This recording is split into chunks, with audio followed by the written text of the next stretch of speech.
Welcome back to PWR Network. Ann Arbor, Michigan is the broadcast home of PWR Network, the world in your hands.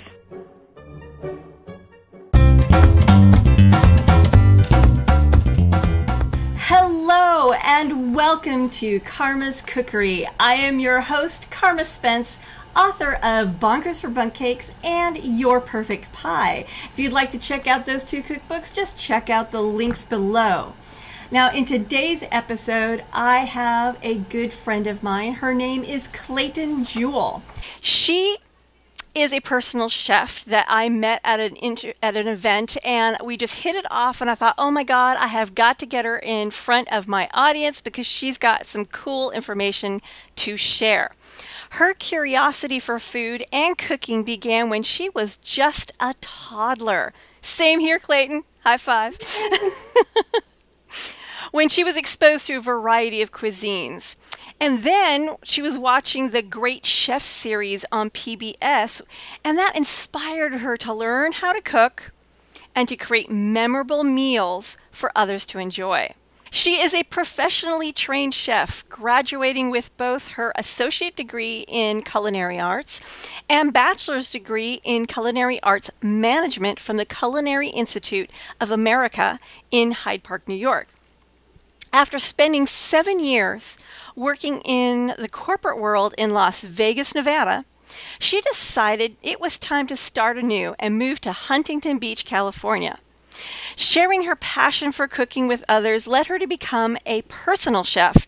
And after graduating the Culinary Business Academy, she formed her personal chef business, Jewell's Edible Treasures. I've invited her today to talk to us about spices, what should be in your spice rack, and the health benefit of said spices. So, Clayton, welcome to Carma's Cookery. Hi, Carma. Thank you for having me. Oh, it's a pleasure. It's a pleasure.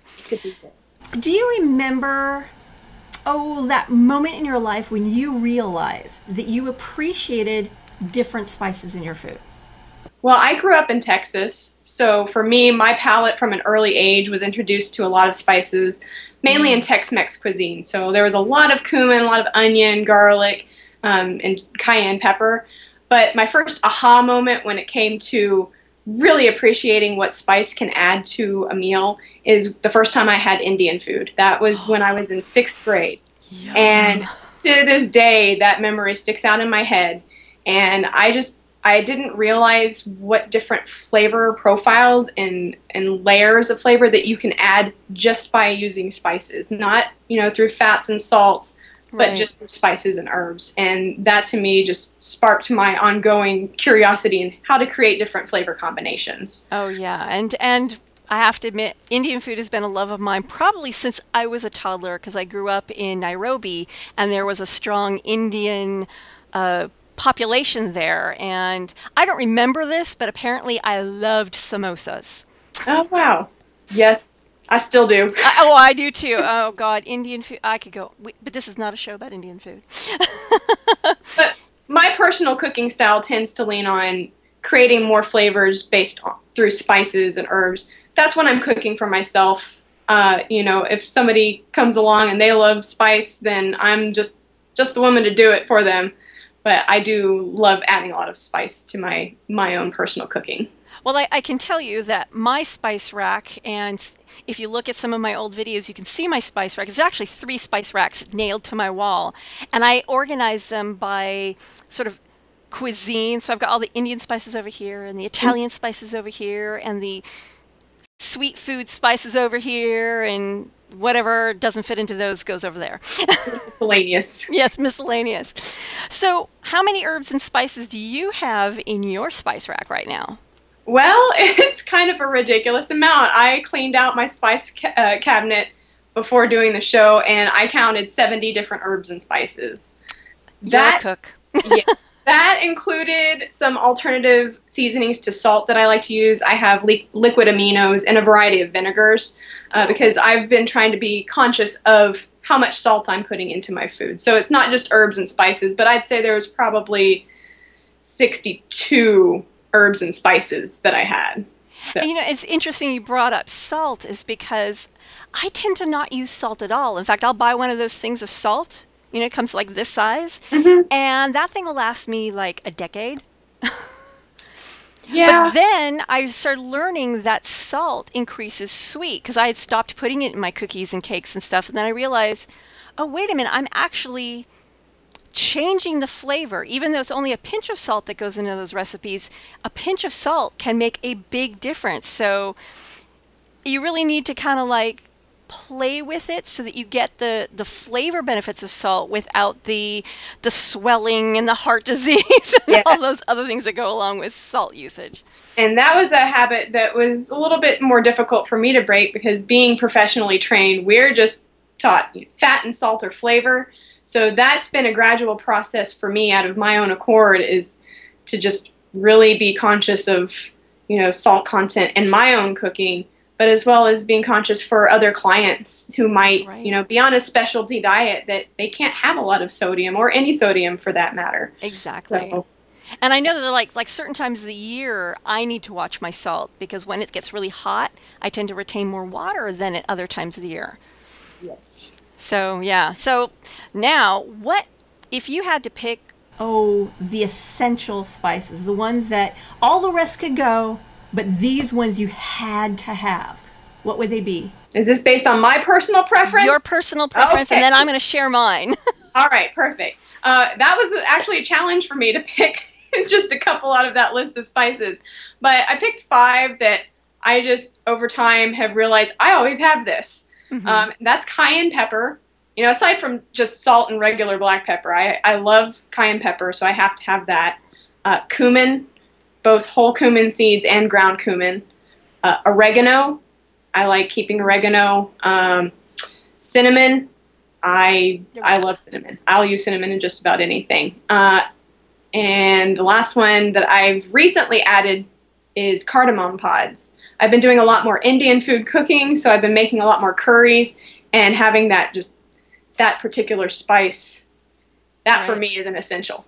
Oh, and cardamom pods, if you add them, like if you're brewing tea, add them into the water.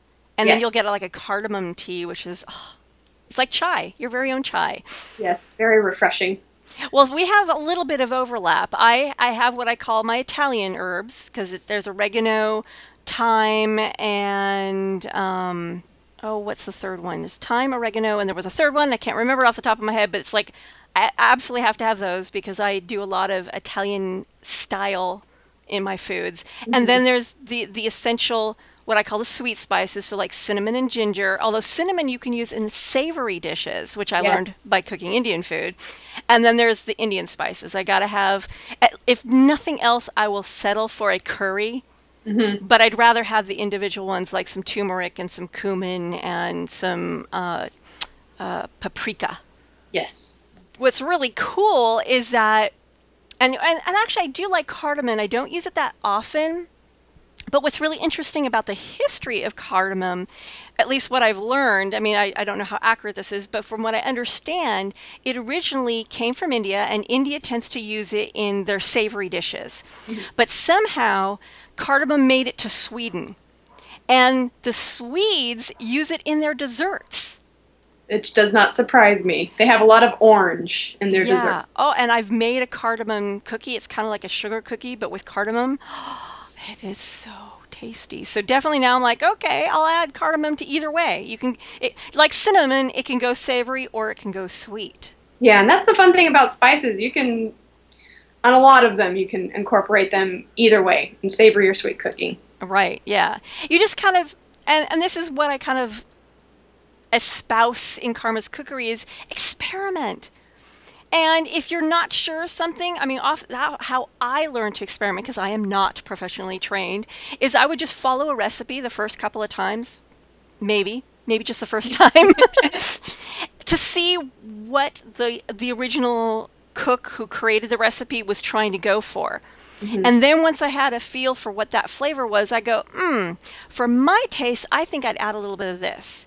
And through learning how other people mix their spices, I sort of figured out what my personal palate is. So now, no recipe is safe.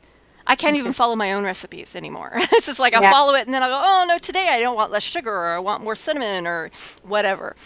Do you find yourself doing the same way? I mean, I'm not sure if being professionally trained, does that encourage that or does it stomp on it?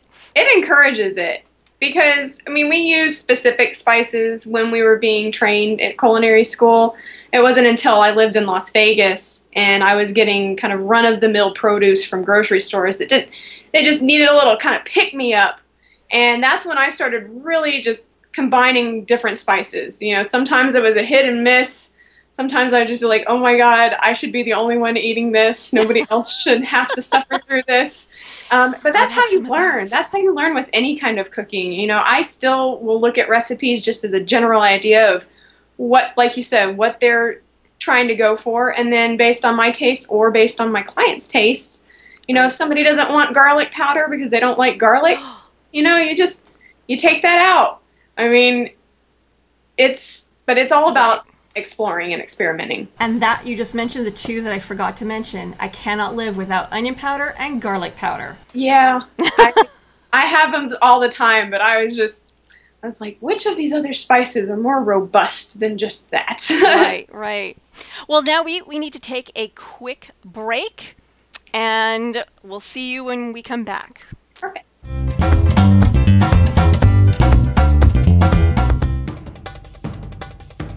Hi, Lillian Caldwell here. I'm PWRTalk.com's founder and president. Do you work for free? We have. For 10 years, we worked for millions of listeners for free. Starting June, no more free shows. With over 10 million listeners now, we invite our loyal listeners to take advantage of a one-time membership offer. $20, one time. That's all it takes to enjoy access to our quality shows. Starting July 1st, this one-time lifetime membership option ends. Click on the Get Registered link at the top of every page at pwrtalk.com today to enjoy this special offer. Thank you for your continued support. We look forward to hearing from you.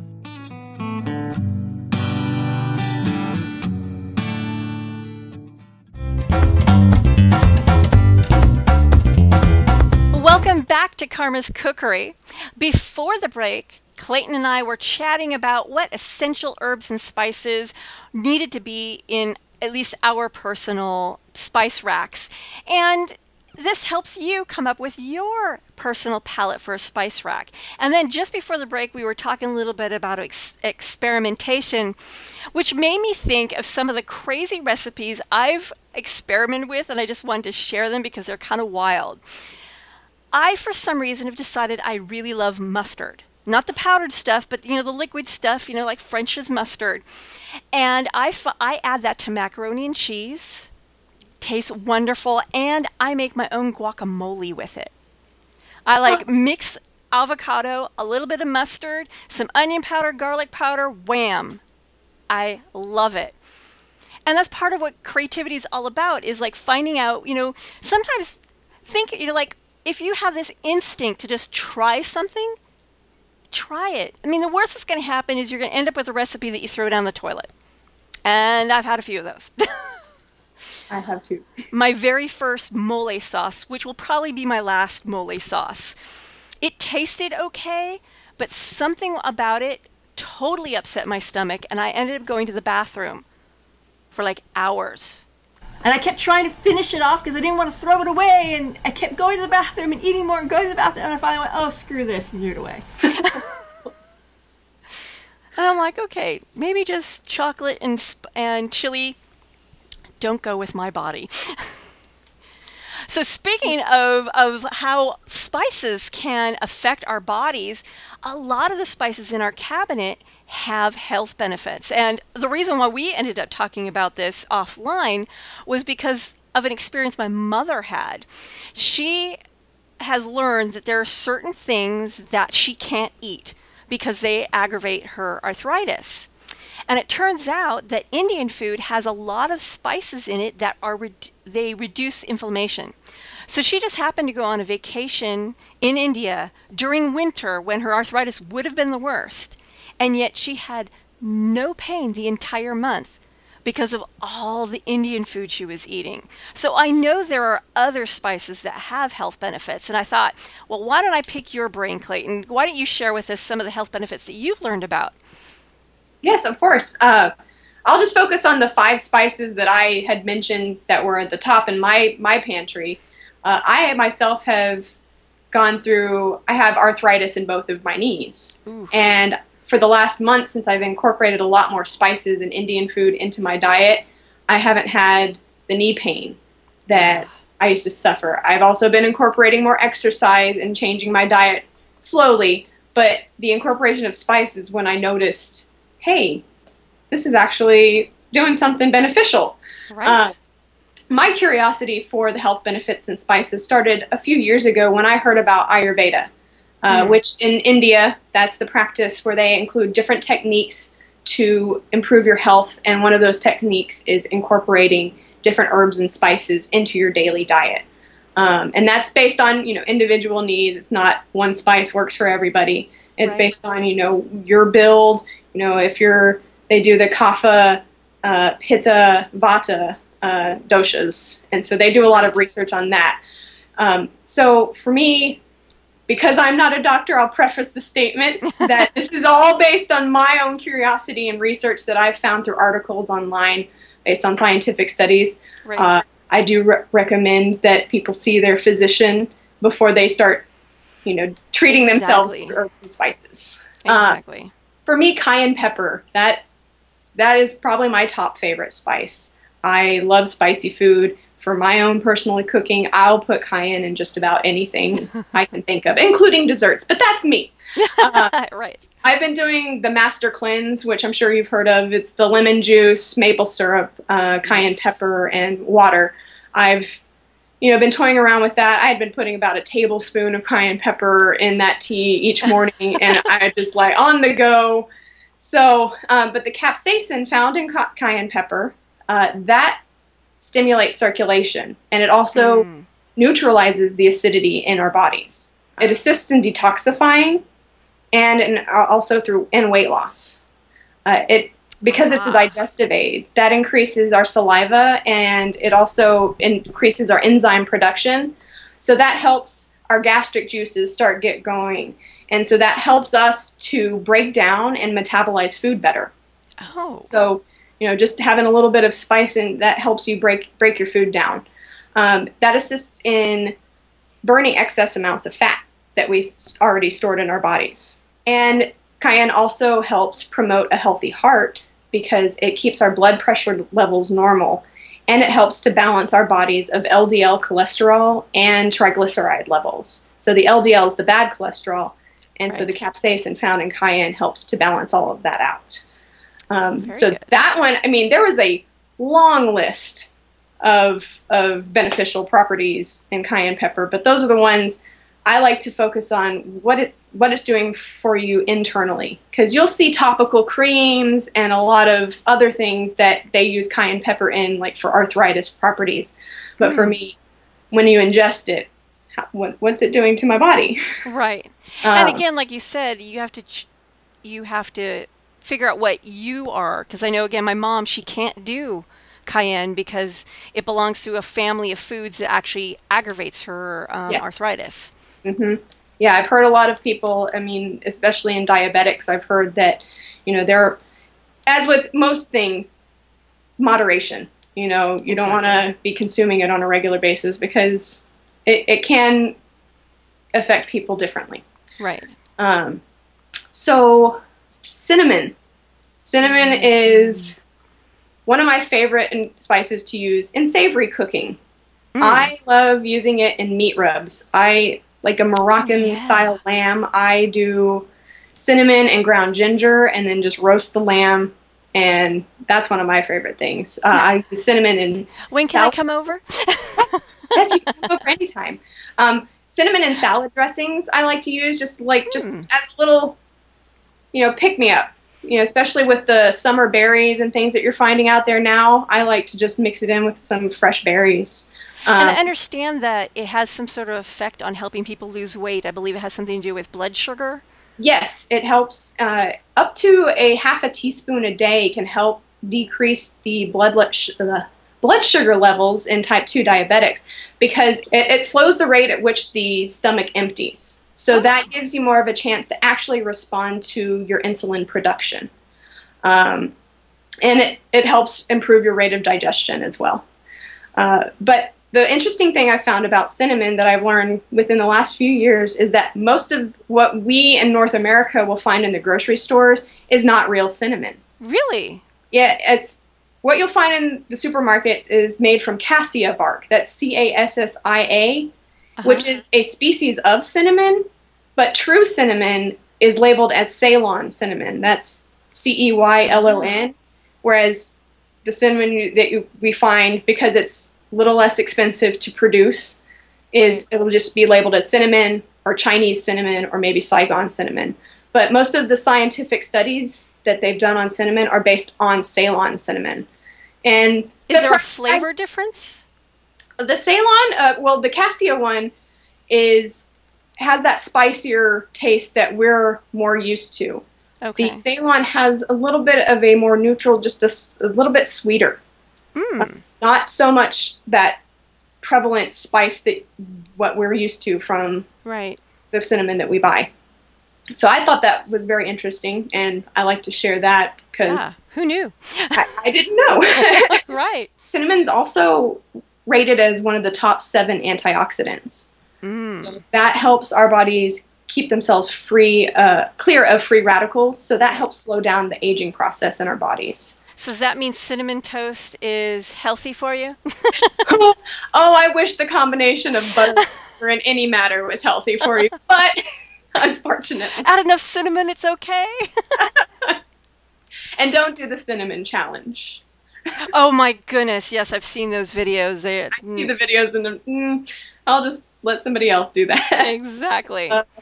So we've got time for probably about one more. One more. All right. Let's do cumin seeds because I love cumin. I will use cumin in my curry powders. I use it in my other Indian cuisines and Tex-Mex or Mexican cuisines. I am a barbecuer. I have my smoker, so I make spice rubs, and cumin is one of the main components of any spice rub that I end up making. Okay. So I keep both the whole spices and the whole seed and the ground cumin in my kitchen.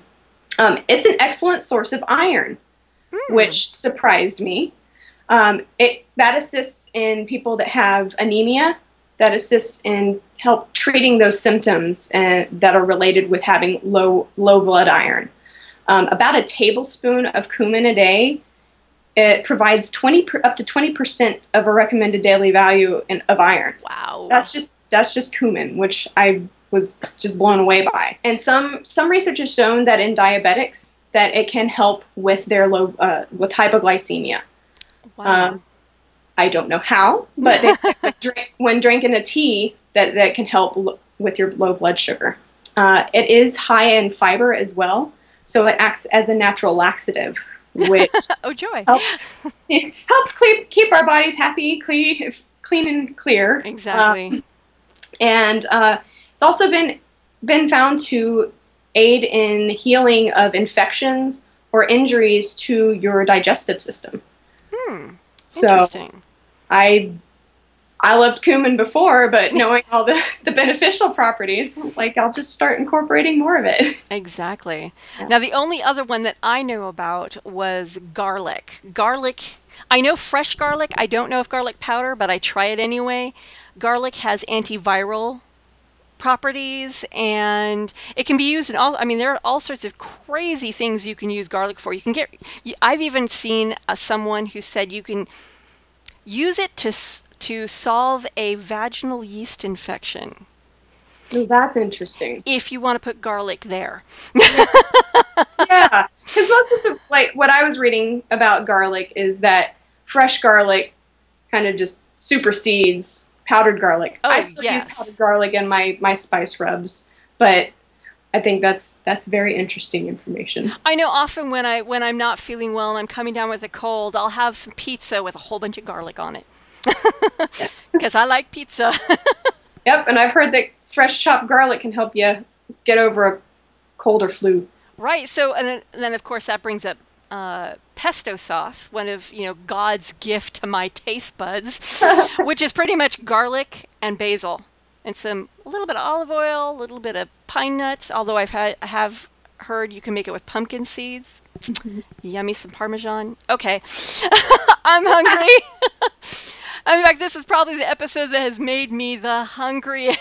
So it's like, okay, I got to go over to Clayton's and try some of these meats with these fantastic rubs. Yes, we have to arrange that. Yes. Well, now we are definitely getting a much longer episode than I had initially planned. So if people want to get in touch with you and hire you to be their personal chef, how would they do that?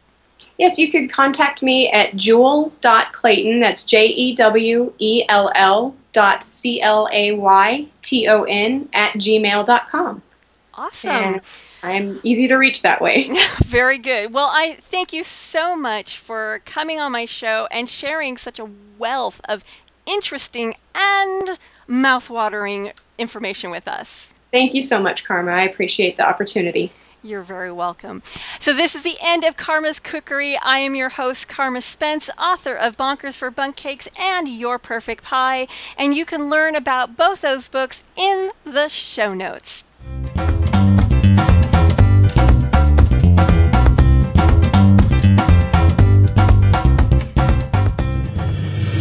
Thank you for listening to PWR Network. I'm Lillian Caldwell, the founder of PWR Network. I personally thank you for your support. To enjoy the benefits being heard by our listeners, call me at 734-827-9406 to explore how to become a PWR Network host or sponsor. Once again, I'm Lillian Caldwell, the founder of PWR Network. Thank you for listening to this program. We look forward to hearing from you.